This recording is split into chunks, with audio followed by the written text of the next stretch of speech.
Reviews in the rain.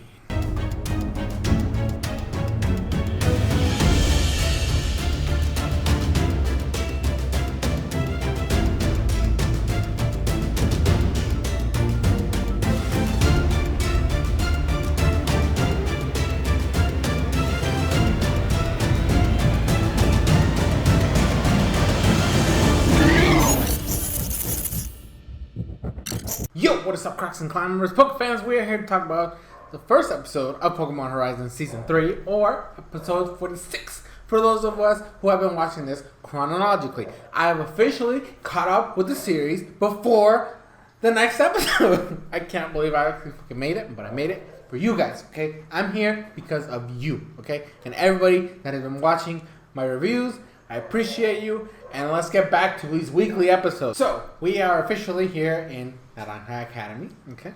I'm a little upset that it's not Ua Academy because I played Violet. But I understand they went with the Scarlet theme because that's what Nimona had at the beginning of the series. So it's fine, whatever, okay? Also, there was a lot in this episode, to be fair. There was, I feel we got like the full on like just shove trainers and important characters in one episode, which is, I think it's a trap that a lot of, recent animes tend to do, where they just, boom, here, bunch of characters that you need to do, and it's like, it's not even, it doesn't feel organic in some ways, in my opinion, okay? I think it's a little much, okay? They did this in Journeys, I believe, if I remember correctly, at least in the beginning. And other animes that I've watched have done this, where they just throw a bunch of characters at you without some sort of build up. Okay, I need to like refamiliarize myself with the Elite Four again, because like I don't know Rika, and Hansel. I think that's what he's called.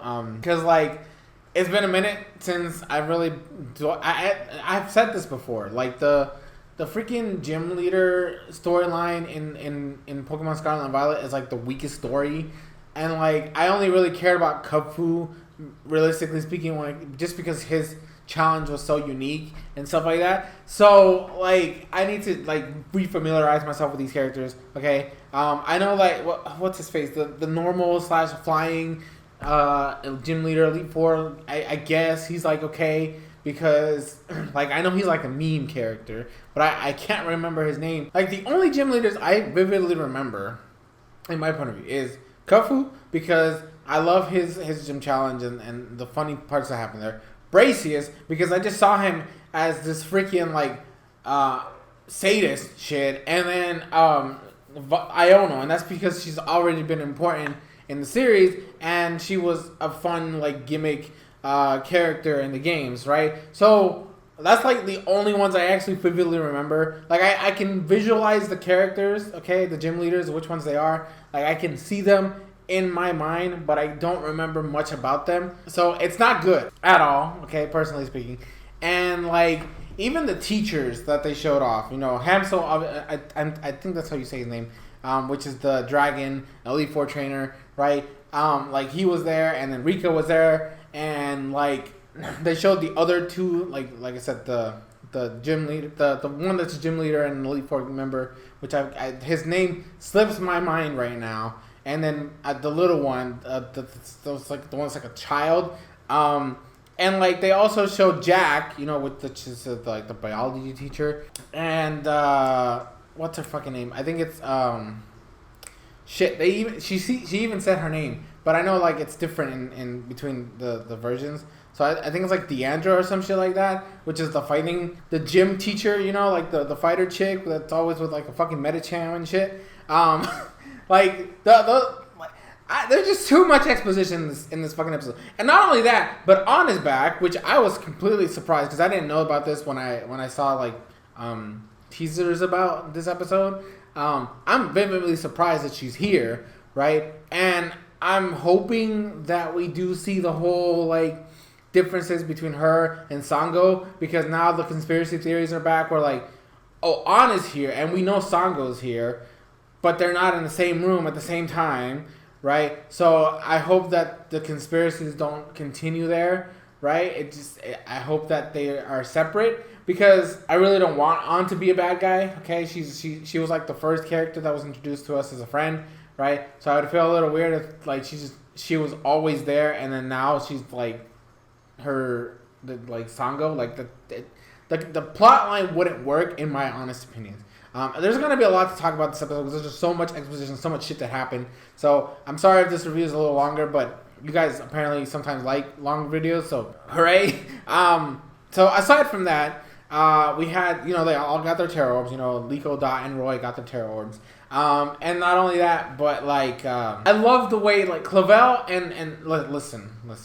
I don't really like Gita, okay, as a character in the games. I really despise her. She's like one of the weakest champions, right? She's pretty pathetic as a champion. Let's all be real. Like, it's her and Diantha are like the lowest ranked champions, which is fucking sad and pathetic.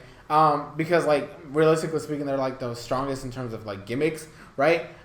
Because like Mega Evolution is just busted, and like Terra, like it's a good like mechanic, right? So you would think that they would, and the fact that they like hyped her up the whole fucking game, you're just like expecting way more. So they're both fucking ass, right? So I'm hoping to see a little different side of her in the actual series. The fact that they're showing her off means that she's gonna be important to the story, right? In some way, shape, or form, right? And that she's gonna be involved with with our hero's journey. So I'm hoping to like her a lot more in the show than I did in the games, because in the games I'm sorry, she's just pathetic as fuck, and she's weak as hell, and all that shit. But I like it when they're both like talking to the kids. They're like, why do you want to do this, right? And then like they all had like really good, like they had an answer, and there was a legit answer for all of them. So Roy was like, there's a really strong Pokemon I want to battle again, right? And I want to be stronger for it. And then Liko's like, I want to get my friends to be able to get to like this one destination they want to go to. And then Dot, which makes sense because of the way she is, she's like, she just wants to learn more about the craziness and the intricacies of what Pokemon is, right? And all the different things that Pokemon can do, and all this other stuff. So like, I love the fact that they did that. Like they gave each one of them a different motivation, which we've seen in the past, right? So that was cool. Nemona, like, listen, I've said this a million times. I don't like Nemona. Nemona's like my least favorite rival character. Well, actually, that's debatable, okay? Because I don't care much about the X and Y kids, and like How is like whatever. So like there's like fluctuations depending on like. So like if I were to rank Nemona in terms of my like rival character list, like she'd probably be like in the halfway mark, because I don't despise her as much as some of the other ones. Like How is just annoying, and like the X and Y kids, we don't talk about them. But like, so like she's like the middle of the pack. Like, but I just feel like she was like the weakest story in the show. And not only that, they showed us Penny. So, but she like didn't really interact much. I don't know if they were just putting her there for like a cameo, or if she's actually gonna have something to do. And she has to be involved, okay? Penny's storyline is important to the series, right? And we need the Team Star stuff to happen. So, I mean, I'm hoping that they do all three of them. I'm a little surprised we didn't see Arvin, but I'm assuming that if they do the Arvin storyline, is when they're finally gonna do the whole Area Zero shit, which I'm assuming is where Rocky was gonna end up being, according to everything I'm seeing. Right? That's my theory now. Okay, the fact that they're back in Paldea means that this is where the shit's gonna end. Like, it's gonna be Area Zero. Okay, that's what's gonna happen. And fucking Lucius found Area Zero, was able to get in there, and then all that shit happened. So I'm assuming it's gonna happen. We didn't see the professors though, which gets my like brain thinking I'm gonna be all up in Horizon stuff right now. Okay, I'm sorry, like I'm rambling in this review because there's so much that was shoved in this fucking episode that it's fucking crazy. Like, you even gave Anne and fucking Liko a battle, which was completely out of nowhere. And like, I love the fact that even though Liko hasn't really done much in terms of like character growth, as a trainer, okay? As a character, she's grown a lot. But as a trainer, I feel like she's like on the, well, all three of them are like on the weaker side of things. But I'm hoping that because they're doing this journey, that'll help them grow as trainers. And the fact that this makes sense for Liko to win this battle against An was cool. But I'm glad that the rivalry is like building up because like An beat her the first time, and so now Liko gets like the revenge win. So I'm hoping that becomes like a back and forth and stuff like that. And she was like strategic, like she saw what was going on, she saw what An's like potential weakness was gonna be, and this is what I say about like Liko being like the middle of the road out of the three, because like Roy's the gun ho like going at it, Dot is the more analytical one, and like Liko's like a mix of both. Like she like just tends to attack, and then like depending on how the attacks work, then she like comes up with a strategy in the middle of the battle. So I'm really glad that they're setting her up to be like that. Like she first she doesn't know what she's doing, so she's just gauging what's happening and then build a plan around it. So I like the fact that they all have different ways of battling and stuff like that. So it really helps them differentiate themselves as characters and as trainers. The stuff with I think her name is Deandra. I'm pretty sure that's her name. The gym class teacher. How she's teaching them about terrestrializing, the rules, what they're gonna be doing, and stuff like that. So I like the fact that this happens in the game, okay? They're like, oh, you're gonna go to this school, and then like you get like 2 classes, and they're like, go, be free, go out there. So I'm a little upset we didn't see much of that. But then Jack comes in, and they're like, hey, this is what you're gonna do. This is like your goal is that every trainer, every student that's participating in the terrestrial program has to face off against the gym leader, and they do this to like show their power, show their growth, see if they're actually worth of having a terror orb and all that stuff. So they all get their trainers, and Liko gets Katie, okay, which is like technically speaking like the first canonical gym leader of Paldea, if you go like by the route order that they suggest. Granted, that's like giving us the illusion, right? That's what they did. That's what the fucked up part about Scarlet and Violet is that they give you the illusion of order, right? Or the illusion of freedom, but technically speaking, there is an order to the shit. So Katie, which is the bug gym leader, is technically speaking the first canonical gym leader in this fucking region, so it makes sense for Liko. Then Roy's facing Bracius, and Dot gets to face Iono, which I don't know if they know the history behind the two, and that's why they gave that one to be her. But it kind of makes sense because Iono is, well, they go like, it's all about personality, right? They're like, based on your personality, this is what you deserve. Liko, I think she just got lucky in the fact that they need to show off that this is like the first gym leader you're supposed to face. So I think thematically that's why they did it, that there was no like rhyme or reason behind it. Roy, I think it's just because that Braces is more about patience and stuff like that, and Roy is very like upbeat about it, so they need to like have him like tone it down just a tiny bit.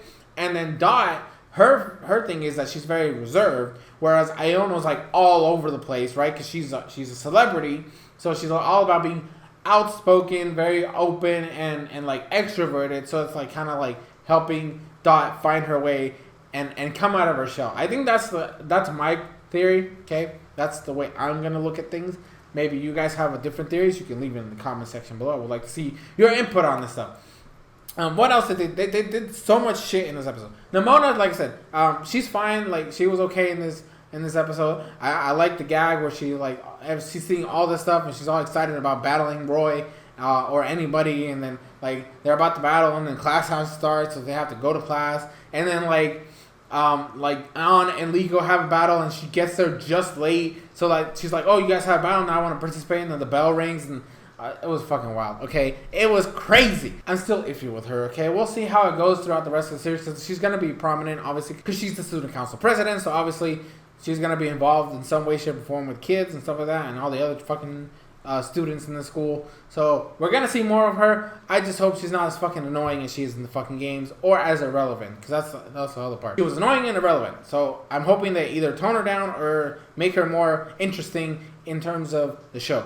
The last thing that they showed, and this brings me to my biggest issue with the fandom. This is me going against the anipoke community, because people's comprehension skills are either way worse nowadays, or people just don't understand nuances, okay? There was a fucking war in the anipoke community on Twitter, at least that's where I follow a lot of this stuff, a lot of the discourse, about Sango and Onyx showing up in the academy, and then like Liko and Roy, and all this other shit, and then like people were like, oh, you know, all these people talking shit about Liko and Roy because they didn't know it was them, and not noticing that this is the villains, and they were hiding. They was like, oh, like nobody ever talks shit about Ash, never knowing it's fucking Team Rocket.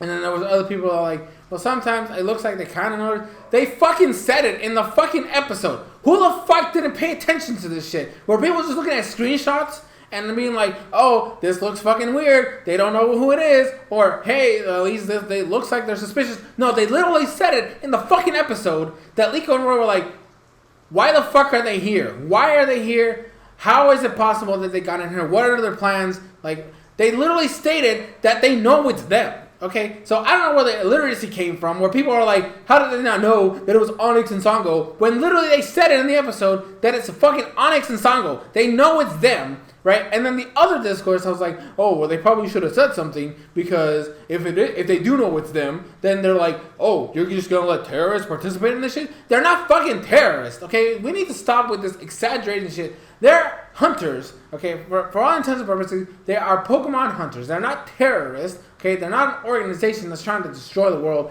As of right now, we don't know their end goal for Terapagos, right? All we know is that the fucking leader wants Terapagos and is after Lucius, okay? That's the only thing we know. The most we can assume as viewers is that the guy wants to go to Rockwa to deal with Lucius for some fucking reason, okay? That's the best we can assume. Why are people calling these people terrorists when they're not even doing anything terroristic, okay? There's not like they're causing big blow-ups in the fucking areas that they go to. It's not that they're committing acts of like violence against random people. No, they have a goal and they're going after it, okay? That doesn't make them terrorists. God damn, everybody in this fucking Twitter, this is why Twitter's a cesspool, okay? And sometimes people are just idiots, okay? That's all I'm gonna say, okay? They literally stated in the episode that they know it's them, and they're not gonna say shit because they don't know what's happening. They don't know why they're there. Also, they literally infiltrated the academy. I want to know how the fuck, what's her name, because I still don't know her name. The other character, right? The other explorer chick, she's like a fucking tech person in the academy now. Like, what the fuck? And then like she was able to like make sure that the records were updated for Onyx and Sango to be there. And like fucking Onyx, I swear. He couldn't even come up with a better fucking nickname. He called himself Onigiri and Sandwich. Like, what the fuck? They should have left the nicknames to fucking Spinel, I swear to God. Oh my goodness. But like, I hated this. I needed to mention in this review because stupid people piss me off. This is one of the reasons why I had such a problem during my X-Men reviews, because people were ignorant as fuck, or people weren't paying attention to the details, and they were just saying the most ignorant ass, stupid ass shit. Oh my goodness. But overall, you know, this is a great episode, okay? That's why I'm talking so much. That's why I'm telling you guys all this stuff, because there's a lot in this episode, and I liked a lot of it, okay? I was very disappointed with the finale, as you guys saw in the fucking previous review. So just for them to go from that to this, I'm very excited for the future, okay? They're going after Katie, you know, that's like the first goal. My only issue is the previous shows that they're already going to be there, okay? I kind of was hoping for more like the adventure route where like, it's going to take us some time to get there. So like we could get like 1 or 2 episodes of them like getting to places and just having like those Pokemon of the Day episodes, or just like chill episodes. Like I don't feel like we needed to immediately rush into Liko's challenge against Katie, right? I feel like it's too sudden, it's too fast.